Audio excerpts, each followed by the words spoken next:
Hi guys, my name's Laura and I'm the Specky Seamstress. Welcome back to my channel. Today I'm here to tell you all about the Riley collection top and dress pattern from Jenni Smith. But as you may be able to hear, I'm not very well and I've got a really sore throat and chest, so bear with me. I've got tea from my friendly elephant mug, which I bought in China for about 25p a few years ago, and I'll hopefully get through this vlog okay, fingers crossed. I have been on the hunt for a good woven blouse pattern for quite a while.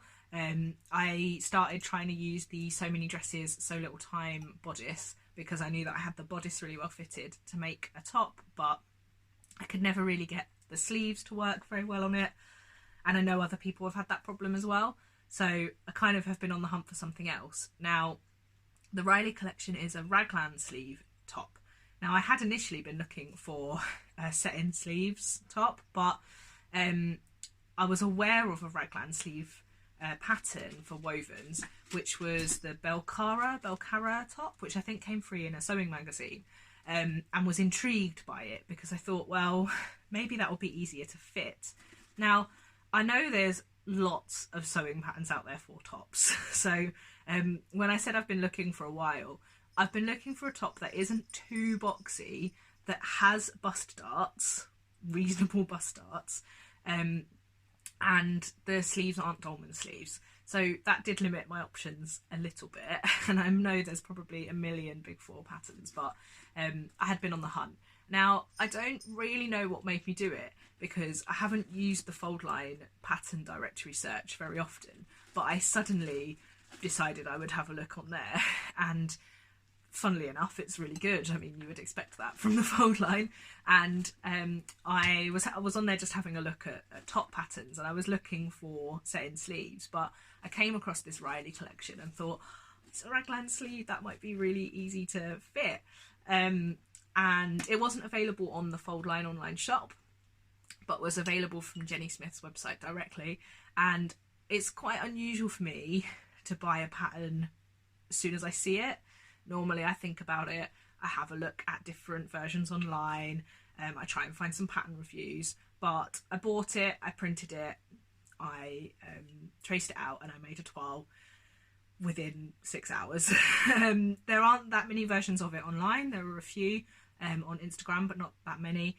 Jenni Smith wasn't a pattern designer I knew before, but she mostly does quite a lot of quilting sewing activity, but I was really keen on it, and you can buy it as a paper pattern, but I bought it as a PDF. The PDF was £10, which I've definitely spent more on an independent pattern before, and I love it. It's so versatile a pattern.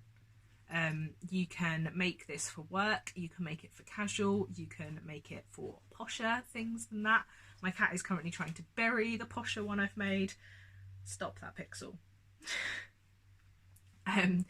And it's just a really versatile pattern that is really well drafted, and I love it.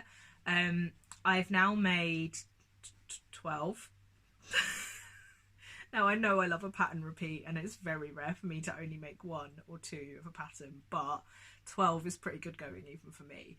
I think it really highlights how desperate I was for a good woven blouse pattern in my life, because it's actually given me enough faith to get rid of all of the remnant ready to wear blouses that I have in my wardrobe, which I've kept for like work occasions that I think I might need them, but really avoid wearing them wherever I can. So I now know that I can make 30 of these and be happy in my wardrobe, because honestly it's amazing.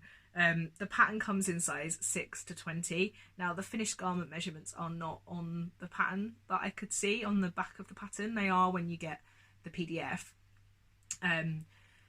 but I sewed the size 20, and I think from memory I was just outside the size range from the full bust measurement, but this fits me really well. I'm really happy with the fit. So when I first made up the toile, there were 5 changes that I wanted to make to the pattern, but all quite minor. The first one is that I needed to adjust for narrow shoulders. that's really easy on a raglan sleeve top, because you can use the seams, the raglan seams, to you just sew a bigger seam allowance as you get towards the neckline, and that fixes it. And you can keep doing that to see how much you need to adjust it by. And so I did that on my toile and then adjusted the pattern pieces accordingly. I also needed to lower the bust dart by about 1.5 inches, which is something that I am coming to terms with needing to do. So that's fine. The bust dart is a really good pointy bust dart. It comes down like up rather than across, which I think I've already discussed in a few vlogs. I think fits me better. That was the second one. The third one is that I needed to give slightly wider across my hips, so I needed to just grade out ever so slightly across my hips. It's literally like I've added a tiny piece of tracing paper onto the pattern, which is like less than 1 centimetre wide, just to give me a little bit of extra room. I've done the same across the sleeves, so I've given the sleeves just a tiny bit more room. I've actually shortened the sleeves as well on most of my versions. The sleeves are normally elbow length on the pattern.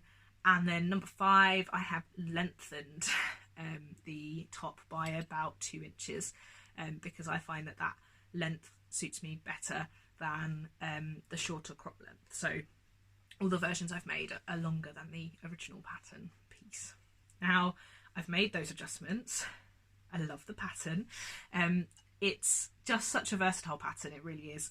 And I've now hacked it a few times as well. I've made it in a few different fabrics. So this is a very soft, very well washed African wax that was originally a different handmade top, handmade by somebody else, that I picked up in a sort of thrift vintage shop in the Oracle, which is a shopping centre in Reading town. It's not very exciting.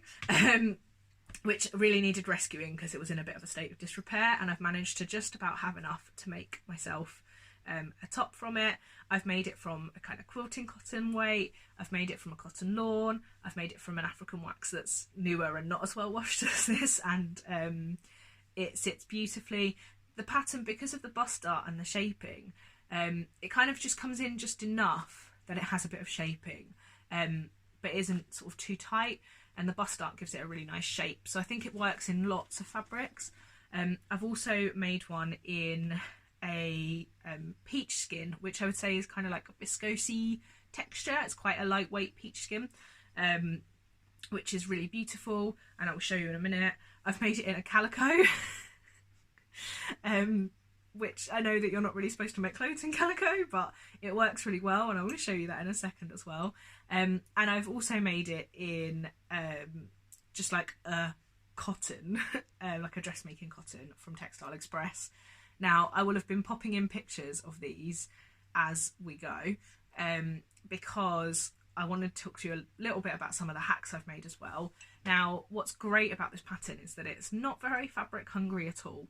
So from a metre of even 115 centimetre or 110 centimetre, you know, the really narrow stuff you get, fabric, I can almost squeeze a whole top from, and I have colour blocked just the last couple of inches.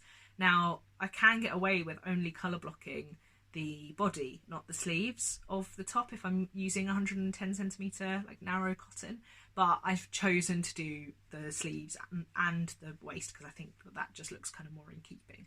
So I've done that with a couple, but with 130 centimetre wide cotton, you only need a metre to make this top, and I have lots of random metres of fabric in my stash, so that suits me really, really well because I think there's lots of us that must have random kind of 1 metre pieces, so I think that's quite a useful one. Now, I have then hacked it a little bit, so I've made a long sleeve version where I've added a small narrow cuff and gathered the sleeve into it. Now, all I did to do that was extend the sleeve length. I got my husband to measure from the top of my first version down to my wrist and used that measurement. He was very confused as to why he was measuring my wrist, but there you go, that's what marriage is. So I've also made a couple of elbow length versions where I have added that cuff because I wouldn't normally wear like a loose sleeve around my elbow length. So this one, which is the one I have shown you guys already, or if you've looked at my community tab, because this is the one that I wore with my pants because it's such a good curvy girl make. But you can see here I've just added just a tiny little cuff, and it just makes the sleeve tiny bit like puffed. It's just a tiny bit gathered, and then obviously the full length sleeve ones are gathered a little bit more than that. And then I've also made one, this is my peach skin one, which you will have already seen a little bit of in my birthday sewing day vlog. I've added cuffs to, and I think this kind of highlights how versatile this pattern is. You can also really see the bust darts in this one where they're quite pointy. Because this top, I think you could make, you could wear with jeans and Converse. You could wear with a pencil skirt for work, or you could wear it with a nice skirt and a pair of heels. I don't wear heels, but you know, you could, for a night out or something, because I do really think it's kind of very versatile. This is the peach skin, and I would be so up for making more in peach skin with pretty trims. I was saying to my friend that this has opened my eyes to what I can do with all of the trims I see in shops when I go to markets.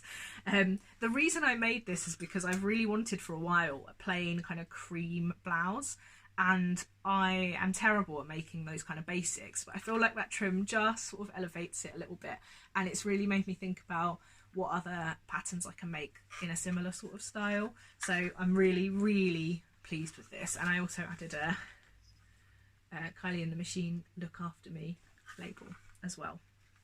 Now, Jenni Smith has been really lovely while I've been making all of these tops, because I've been sending her lots of messages just about how much I love it. I've been fangirling her a little bit, and I also asked for her help with fitting of the narrow shoulders when I was first making it, because I thought I knew how to do it, but I just wanted to double check that just kind of increasing the seam allowance as you reach the neckline was the right way to do it.